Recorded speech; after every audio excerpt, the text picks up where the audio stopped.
चलो जी, आज की क्लास में स्टार्ट करते हैं हम लोग। नैम के रूट्स हमने कल डिस्कस कर लिए थे कि नॉन अलाइंड मूवमेंट का मकसद ये था कि किसी भी उसको पोल को ज्वाइन नहीं करना है, ना यूएसएसआर को ज्वाइन करेगा, ना यूएसए को ज्वाइन करेंगे नैम के जो लोग हैं, जो नेशंस हैं। और नैम कल्बिनेशन जो था, नैम जो जिस तरीके से इफेक्ट पे आया, हमने ये भी पढ़ लिया था कि इसलिए आया क्योंकि सारे मेंबर कंट्रीज़ के बीच में कोऑपरेशन थी, नैम के फाउंडिंग मेंबर्स के बीच में। कोल्ड वॉर की टेंशन्स ग्रो हो रही थी और कोल्ड वॉर के एरेनाज वाइडन हो रहे थे, और बड़े सारे अफ्रीका और एशिया के जो नेशंस थे वो इंटरनेशनल एरेना में एंटर कर चुके थे। कब एंटर कर चुके थे? जब उनको इंडिपेंडेंस मिल गई थी बड़ी सारी कॉलोनियल पावर से। जैसे एक आंकड़ा है हमारे सामने, 1960 तक एटलीस्ट यूएन में एंट्री लेने वाले 60 नई अफ्रीकन कंट्रीज आ गई थी। अब ये कहा अपने आप ही पैदा हो गई थी? 60 नई कंट्रीज आने का मतलब ये है, भूल जाओ कि वो अफ्रीकन है या कैसी भी है, नई कंट्रीज वर्ल्ड में आने का ये मतलब है कि डेफिनेटली उनको आज़ादी मिल गई थी। फिर हमने डिस्कस करा था पेज नंबर 10 पर, ये डिस्कस करा था कि मीटिंग्स पूछता है, समिट्स पूछता है सीबीएसई कि पहली पहली समिट कहां पर हुई, तो पहली समिट हुई थी बेलग्रेड यूगोस्लाविया के अंदर, जिसमें 25 नेशंस ने पार्टिसिपेट करा था। लास्ट समिट, लेटेस्ट मीटिंग हुई थी जो कि 18 समिट थी नैम की, वो 2019 में हुई थी अजरबैजान में। तब से वीडियो कॉन्फ्रेंसिंग चल रही है और कोविड की वजह से कोई समिट नहीं हो पा रही है। लेकिन हमने इसके साथ साथ एक चीज और पढ़ी थी, 2023 में स्केड्यूल्ड है युगांडा में होने वाली नैम की समिट, जो कि इसकी जाकर मानी जाएगी 19th समिट। यहां तक हमने चीज पढ़ ली थी, है ना कशिश? कोई डाउट? समक्ष कोई डाउट? आगे राइटर हमें ये बोलते हैं नेक्स्ट पैराग्राफ में, जैसे जैसे नॉन अलाइनमेंट मूवमेंट ग्रो होता रहा, तो वो एक धीरे धीरे फेमस होते होते पॉलिटिकल एक पॉपुलर इंटरनेशनल मूवमेंट बन गई, जिसको बहुत सारे देशों ने ज्वाइन करा। उन देशों ने भी ज्वाइन करा जिनके पास अलग अलग पॉलिटिकल सिस्टम था। जैसे हम लोग कोल्ड वॉर के टाइम पर पावर ब्लॉक्स में क्या पढ़ते हैं, पावर ब्लॉक्स के कंटेक्स्ट में हम लोग क्या पढ़ते हैं कि भाई कम्युनिस्ट ब्लॉक के नेशंस एक तरफ, कैपिटलिस्ट ब्लॉक के नेशंस एक तरफ, जो डेमोक्रेसी की आइडियोलॉजी को फॉलो करता है वो एक तरफ, जो सोशलिज्म की आइडियोलॉजी को फॉलो करता है वो दूसरी तरफ। वो सारे नेशंस मतलब एक ही ब्रैकेट के अंदर आएंगे। सोशलिज्म और कम्युनिज्म को मानने वाली कंट्रीज जो आइडियोलॉजी फॉलो करती है, जिन कंट्रीज में पॉलिटिकल सिस्टम कम्युनिज्म और सोशलिज्म की लाइंस पर है, वो एक ही ग्रुप का पार्ट बनेगी, वॉर्सो पैक्ट का। जिन कंट्रीज के अंदर लिबरल डेमोक्रेसी और कैपिटलिज्म है, वो नेटो सीएटो सेंटो यानी कि कैपिटलिस्ट ब्लॉक यूएसए के ब्लॉक का पार्ट बनेगी। लेकिन नैम के अंदर क्या था कि भले ही आपकी इंडिविजुअल कंट्री के अंदर अलग तरह के पॉलिटिकल सिस्टम हो, आपकी कंट्री का जो इंटरेस्ट हो, पॉलिटिकल इंटरेस्ट हो, वो अलग हो, लेकिन फिर भी ये सारी कंट्रीज का एक मकसद है, ना कि आइडियोलॉजी है। मकसद क्या है कि यार आज़ादी के बाद ना, जब हम कॉलोनियल पावर से आज़ाद हो जाएं, ये कंट्रीज नहीं चाहती थी कैसे भी करके लक्ष्मण रेखा को क्रॉस करके किसी पावर ब्लॉक को ज्वाइन करा जाए। ठीक है, ये जो मूवमेंट थी ये लेस होमोजीनियस थी। अच्छा, होमोजीनियस और हिट्रोजीनियस का मतलब बताना मुझे जरा, बताना जरा। Very good. होमो का मतलब, होमोजीनियस का मतलब होता है सेमनेस, एक तरीके से जब समानता हो। ठीक है। हेट्रोजीनियस का मतलब होता है डिफरेंट तरह की चीजें। याद रखना कशिश, हीट्रोजीनियस का मतलब होता है हीट्रोजीनियस, डिफरेंट तरीके की चीजें, और होमोजीनियस का मतलब होता है जब सेमनेस होती है। जैसे मान लो समक्ष ने ब्लू कलर की शर्ट पहनी है, मैंने ब्लू कलर की टी शर्ट पहनी है, अपने ब्लू कलर का टॉप डाला है।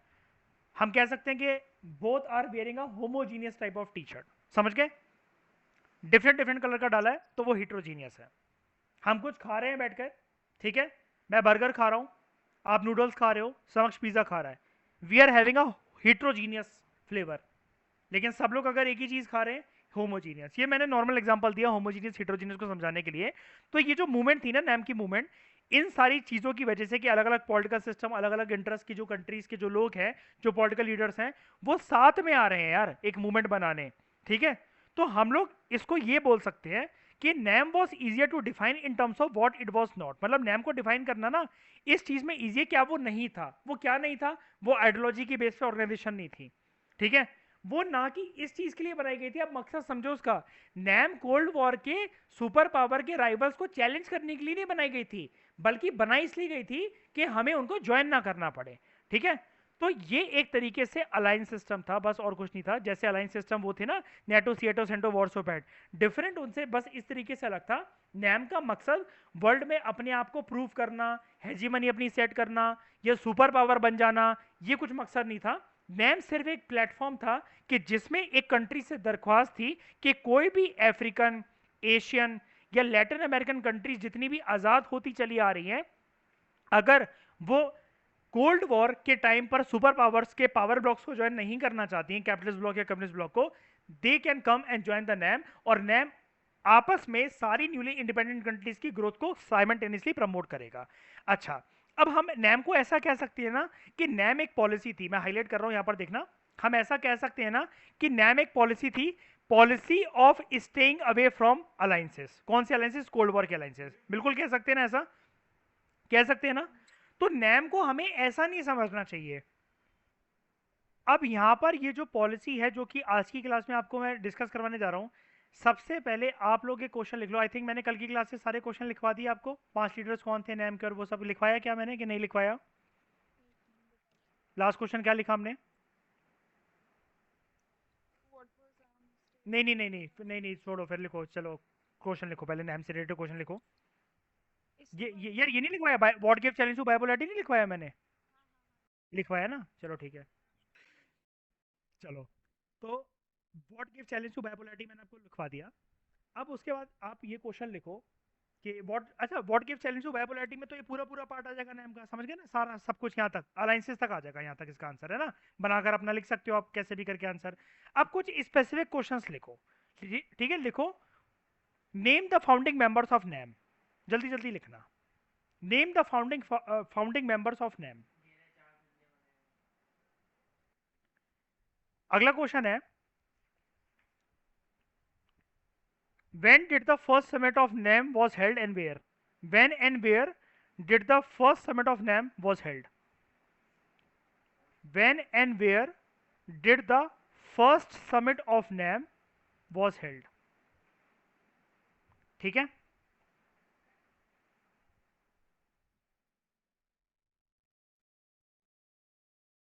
and how many उसका सेकंड पार्टी लिख देना, how many members participated in the first summit?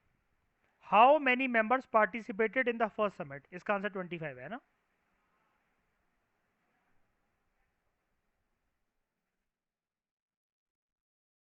अगला क्वेश्चन बोलूं? क्वेश्चन पहले की स्टेटमेंट लिखो, NAM was the culmination of various factors. NAM was the culmination of various factors, full stop डालना, फिर लिखना एग्जामिन। अगला क्वेश्चन है, where did the latest summit of NAM was held? When and where, when and where did the latest summit of NAM was held?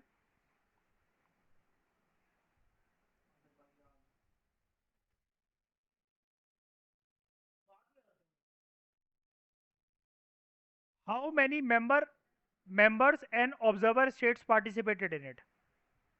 How many member and observer states participated in it?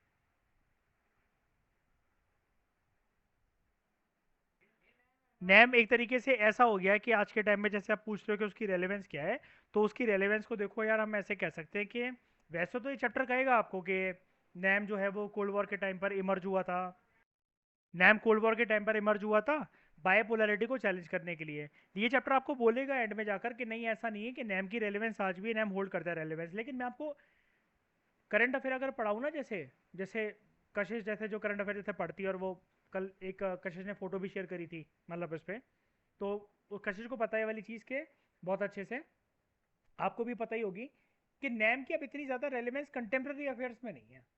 आज के time में कहाँ देखने को मिलता है? ये देखो, इंडिया ने अगर जवाहरलाल नेहरू ने बनाई थी, he was one of the founding leader, ठीक है, कोई बहुत बड़ी तारीफ आती है कभी सुना है आपने? अभी इतने बड़े हो गए हो आप लोग, 12th में आ गए हो, कि नैम भाई नैम का मूवमेंट कोई हुआ हो, मतलब वो ज़्यादा ऐसा हुआ हो कि रिपब्लिक डे, इंडिपेंडेंस डे की तरह कोई ऐसी मूवमेंट मीटिंग हो तो भाई वो करके।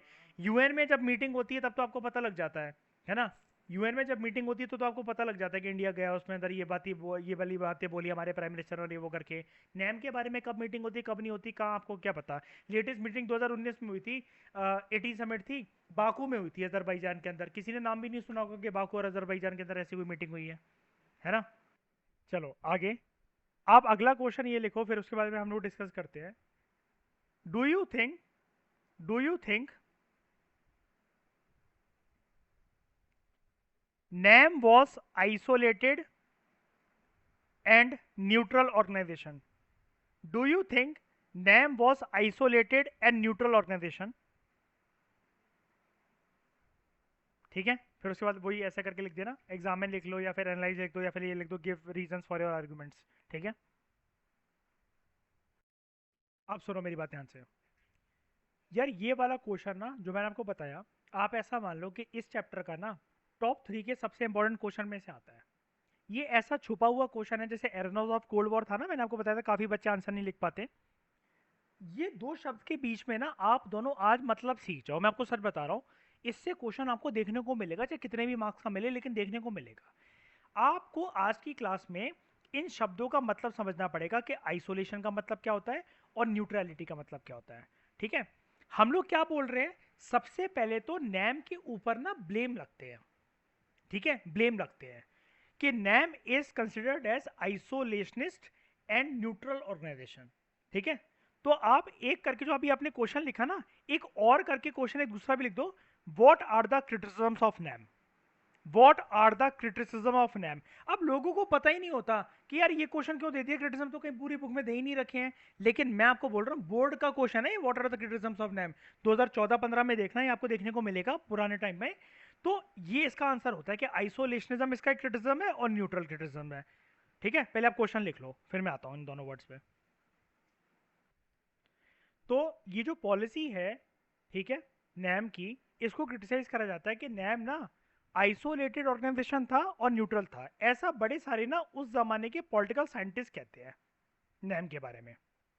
ठीक है, हमें अब क्या करना है, पहले हम क्या करेंगे, इस आंसर को लिखना कैसे होता है, कशिश समक्ष दोनों ध्यान देना। हमें इस आंसर को लिखना होता है, पहले हमें बताना होता है कि आइसोलेशनिज्म क्या होता है। ध्यान से सुन लेना, आपको अपने आप फिर ये जब मैं पढ़ाऊंगा तो अपने आप आपको फ्लो समझ में आ जाएगा। ठीक है, आइसोलेशनिज्म क्या होता है, फिर आपको बताना है न्यूट्रल क्या होता है। अब आपको फिर एक लाइन लिख देनी होती है कि बड़े सारे पॉलिटिकल साइंटिस्ट क्रिटिसाइज करते हैं नैम को कि नैम नैम एक आइसोलेशनिस्ट ऑर्गेनाइजेशन था, न्यूट्रल ऑर्गेनाइजेशन था। इतना आप सिर्फ बोल दोगे, लेकिन उसके बाद फिर आप विद एग्जांपल्स ये डिफेंड करोगे, नहीं जी ऐसा नहीं था, नैम आइसोलेटेड नहीं था। आप इसका फिर एग्जांपल दोगे कि क्यों आइसोलेटेड नहीं था। फिर आप कहोगे नैम न्यूट्रल नहीं था, और फिर आप उसका एग्जांपल दोगे नैम न्यूट्रल क्यों नहीं था। फिर आप एक लॉजिकल कंक्लूजन दोगे कि नैम की रेलेवेंस आज के प्रेजेंट टाइम में है कैसी। ये है इस आंसर का फ्लो। इसको ऐसे ही लिखते हैं, अगर कुछ भी पैटर्न चेंज करा अगर इसमें से, ना मार्क्स कट जाएंगे, मैं सर बता रहा हूँ। ये कैसा मान लो कि ये बहुत एक यूनिक टॉपिक है जो आज हम करने जा रहे हैं, इसलिए मैं इस पर इतना एम्फेसाइज कर रहा हूँ। इसको मैंने शुरू भी नहीं करवाया अभी, लेकिन मैं आपको एक फ्लो बता रहा हूँ इसका। किसी भी एग्जाम के अंदर ये आपसे पूछा जाए, कोई भी एग्जाम हो, यूपीएससी हो, सीबीएसई हो, इसका फ्लो ऐसे ही चलता है कि सबसे आपको पहले बताना है कि NAM is being criticise on the policy of isolation neutrality. सबसे पहले इनको डिफाइन करो, आइसोलेशन क्या होता है, न्यूट्रलिटी क्या होता है। फिर बोलो कि बड़े सारे जो क्रिटिसाइजर्स हैं वो नैम को क्रिटिसाइज करते हैं कि ये एक आइसोलेशनिस्ट और न्यूट्रल ऑर्गेनाइजेशन था। फिर आप बोलो, डिफेंड करो उसको कि नहीं जी ऐसा नहीं था बिल्कुल भी, वो आइसोलेटेड क्यों नहीं था, एग्जांपल दो। वो न्यूट्रल क्यों नहीं था, एग्जांपल दो। कंक्लूड ऐसे ये बोलकर करो कि नैम की आज के टाइम में रेलेवेंस है क्या, नैम आज भी कितना फ्रूटफुल ऑर्गेनाइजेशन है, बस गेम ओवर। बात समझ में आई, पहले मुझे ये बताओ। चलो, नॉन अलाइनमेंट इज नॉट आइसोलेशनिज्म, सबसे पहले ये देखते हैं। कह रहे हैं नॉन, डिफेंड करना स्टार्ट कर दिया इसको, ठीक है हमने। नॉन अलाइनमेंट इज नॉट आइसोलेशनिज्म, लेकिन ये डिफेंड बाद में करना। मैंने आपको क्या बताया, फ्लो मैंने आपको पूरा बता दिया ना, मैं इसको कंटेंट को पूरा पढ़ पाऊंगा, आंसर उस फ्लो में लिखना। यार नॉन अलाइनमेंट को हम लोग ऐसे करके डिफेंड कर रहे हैं शुरू में कि नैम को पहले क्रिटिसाइज करा जा रहा है, वो है आइसोलेशनिस्ट। हम कह रहे हैं बीइंग अ इंडियन या फिर नैम के लीडर्स के तौर पर, कंट्री है ना हमारी नैम, और फाउंडिंग मेंबर थे भाई हमारे जवाहरलाल नेहरू नैम के, हम कह रहे नहीं भाई आइसोलेशनिज्म ऑर्गेनाइजेशन, आइसोलेशनिस्ट ऑर्गेनाइजेशन नहीं थी। चलो सबसे पहले मतलब सीखते हैं कि अगर जिस पॉइंट पे क्रिटिसाइज करा जा रहा है, आपको कोई एक बात कह रहा है, आपको कोई एक गाली दे रहा है, पहले मतलब तो जानो कि आपको क्यों कह रहा है वो, आपको कोई ऐसी ये गाली क्यों दे रहा है, इसका मतलब क्या है। तो सुनो, आइसोलेशनिज्म का मतलब क्या है। आइसोलेटेड का मतलब क्या होता है, जब हम दूसरों से बहुत अलग अलग रहते हैं। सारे दोस्त हैं हमारे, कहीं घूमने गए हैं, कोई पार्टी है, कोई फंक्शन है, कोई घर में कुछ भी है, कोई भी संगीत है, मुहूर्त है, या फिर हमारी फेयरवेल है, काउंटी है। हम दूसरों से अलग अलग डिस्टेंस मेंटेन करके रख रहे हैं, हम ज्यादा बात नहीं कर रहे, या फिर हम जा ही नहीं रहे उधर, हमें मतलब नहीं है किसी से। इसको कहते हैं वी आर बीइंग आइसोलेटेड, हम लोग अलग अलग हैं, अलूफ हैं थोड़ा सा। अब देखो, आइसोलेशन, आइसोलेशनिज्म का मतलब होता है remaining aloof from the world affairs. कि अपना काम बनता, भाड़ में जाए जनता, कुछ भी चल रहा हो मुझे क्या मतलब इन सब चीजों से। इसको कहते हैं आइसोलेशनिज्म। अब आइसोलेशनिज्म ना आपको वो ये कह रहा है राइटर, सब पहले बात समझने की कोशिश करना, वेरी इंपॉर्टेंट, बहुत फोकस लगाओ अपना इस चीज को सुनने में। आइसोलेशनिज्म ये कह रहा है कि आइसोलेशनिज्म बेटा हम नेम को नहीं बोल सकते हैं। आइसोलेशनिज्म हम ना यूएसए को बोल सकते हैं। जिस टाइम पर यूएसए ने अपनी आजादी पाई थी 1787 में, जब उसके अमेरिकन वॉर ऑफ इंडिपेंडेंस चल रहा था, उस जमाने में जो यूएसए की पॉलिसी थी, फॉरेन पॉलिसी, उसको हम लोग कह सकते हैं 1787 से लेकर फर्स्ट वर्ल्ड वॉर तक कि यूएसए दिखा ही नहीं वर्ल्ड में इंटरनेशनल प्लेटफॉर्म पर। यूएसए ने अपने दरवाजे बंद कर लिए थे एक टाइम पर। जैसे अमेरिकन वॉर ऑफ इंडिपेंडेंस खत्म हुआ, अमेरिका को आजादी मिली, जब तक फर्स्ट वर्ल्ड वॉर शुरू नहीं हो गया 1914 तक, तब तक कोई जानता भी नहीं था कि यूएसए जैसी कोई पावरफुल कंट्री या कोई बहुत इसका नाम हो, या उसने कुछ बहुत महारत कमाई हो वर्ल्ड के अंदर, बहुत नाम कमाया हो, ऐसा कुछ भी नहीं था। उसने अपने दरवाजे बंद रख रखे थे।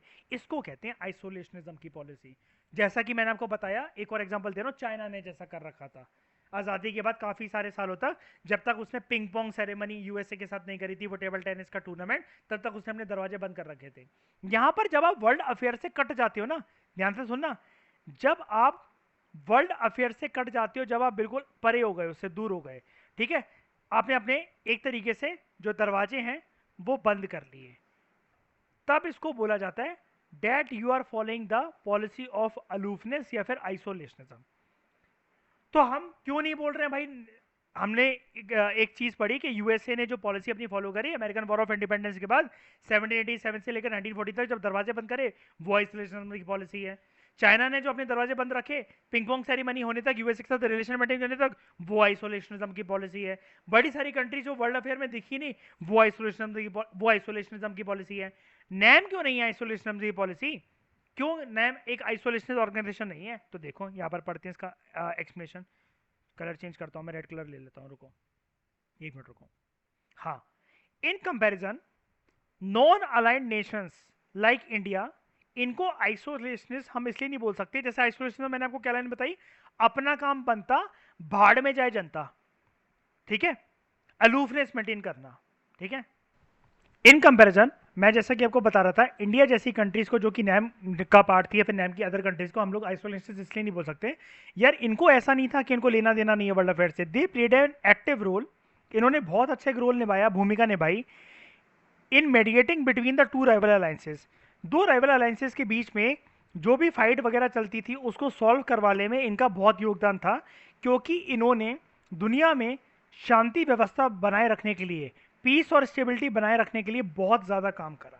ये मेडिएट का मतलब समझते हो ना, बीच में आए, जैसे मतलब मान लो आप बीच में आ गए, दो लोग लड़ रहे हैं कि नहीं नहीं मत लड़ो, तू अपना चल, तू अपना देख, मतलब वो करके, ठीक है, मत लड़ो, क्यों लड़ रहे हो आपस में।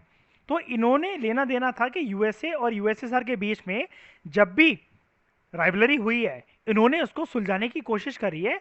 और नैम ना इसी प्रिंसिपल पे फाउंड हुआ था कि वर्ल्ड के अंदर वन ऑफ द ऑब्जेक्टिव भी है नैम का कि पीस और स्टेबिलिटी को देखना है उसे, ठीक है। उसकी जो स्ट्रेंथ थी ना, नैम की जो स्ट्रेंथ थी, वो यूनिटी के ऊपर बेस्ड थी कि सारे नेशंस एक जैसे रहे। ये नहीं कि कोई यूनिटी, समझ रहे हो ना, कि जैसे मतलब मान लो इनको ना हेजीमन नहीं बनना था कि वर्ल्ड के अंदर हम आकर दिखाएं कि वी आर द मतलब सुपर पावर और वो करके, नहीं भाई, इनको सबको साथ लेकर चलना था, सबका साथ सबका विकास। और इन्होंने बड़े बार कोशिश करी रिजॉल्व करने की कि ये ना नॉन अलाइंड रहे। नॉन अलाइंड मतलब कि ना तो ये यूएसए के कैंप में जा रहे हैं, ना ही यूएसएसआर के कैंप में जा रहे हैं। इनकी लाइन ये बिल्कुल ऐसे इस डॉट पर फिक्स थी, ये कहीं पर झुके नहीं कि कल को ऐसे ओरिएंट हो गए या फिर इस तरफ ओरिएंट हो गए, बिल्कुल भी नहीं। डिस्पाइट कि दोनों सुपर पावर्स ने बहुत कोशिश करी थी कि नैम नेशंस को वो अपने रिस्पेक्टिव अलायंसेस के अंदर, वॉर्सो पैक्ट के अंदर कोशिश करी थी यूएसएसआर ने ज्वाइन करवाने की। नेटो सीएटो सेंटो में चाहता था यूएसए कि वो ज्वाइन करे नैम नेशंस, मतलब कुछ तो ज्वाइन करे कम से कम, लेकिन इन लोगों ने बहुत खास तरीके से ध्यान रखा।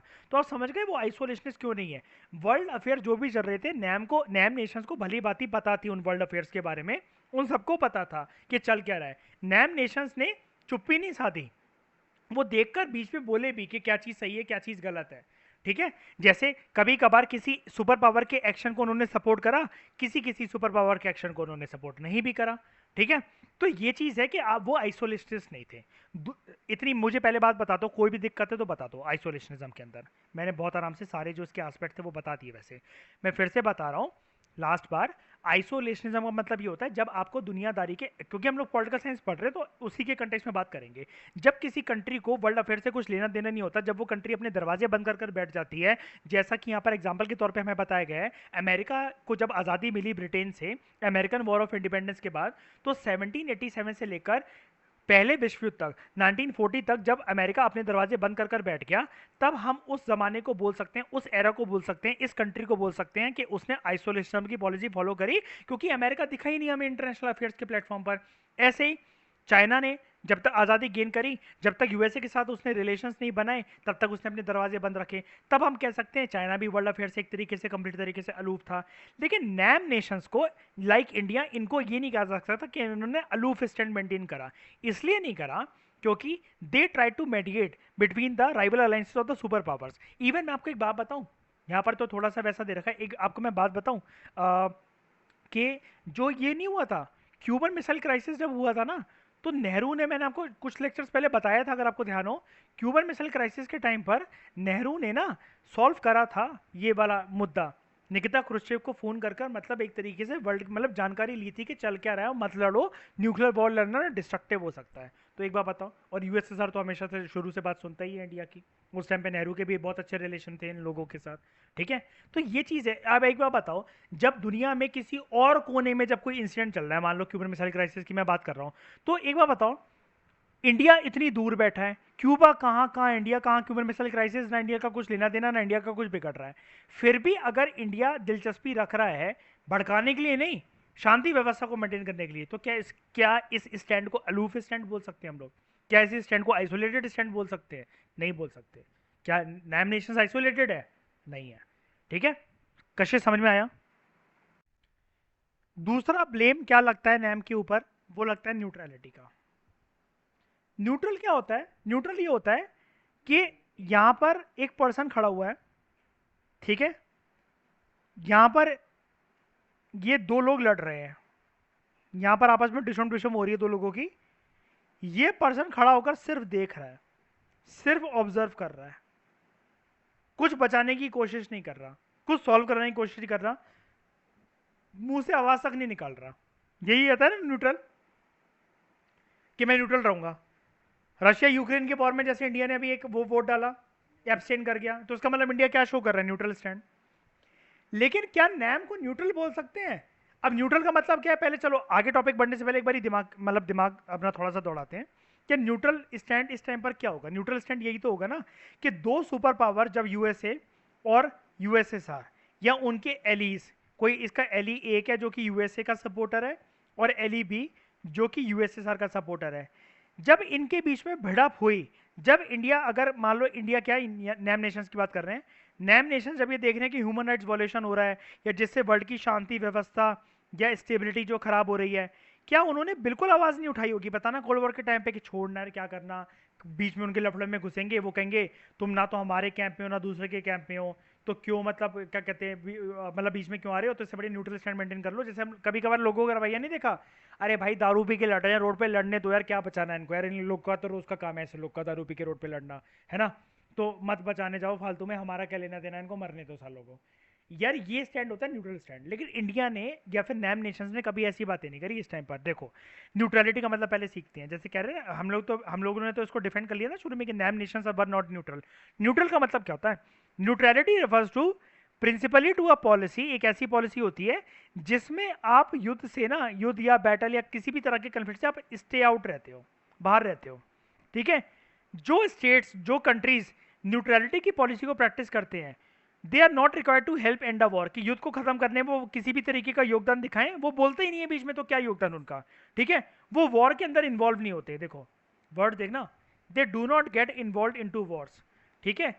ना ही वो कोई भी किसी भी तरह की पोजीशन लेते हैं, they do not take any position. Any position का मतलब क्या, कि या तो वो अगर गलत होता हुआ देख रहे हैं यूएसए के साथ, ठीक है, तो वो यूएसए के सपोर्ट से बोले, वो यूएसएसआर के साथ गलत होता हुआ देख रहे हैं तो वो यूएसएसआर के सपोर्ट से बोले।